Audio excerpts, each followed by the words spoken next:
See-through windows in the house.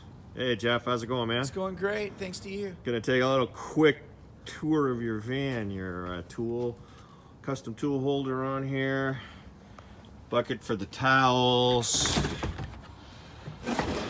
more tools up here, double operator reels with some really nice little fancy ball and protectors for the hose on the end. Automatic electric rewind, reel 1, reel 2, and then you got your water reel down here that is a manual rewind for going out to make water. Then down at the other end you've got 5 30-inch ROs and 2 DIs, 30-inch DIs per operator, and a shelf for other items, little lockers.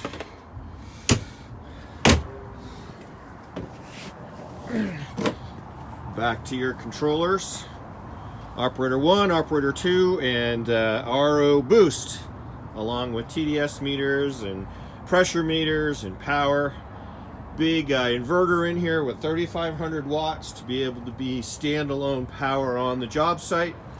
And Jeff's got it all set up now. Ready to go, ready for spring, ready for summer, ready for anything that comes my way.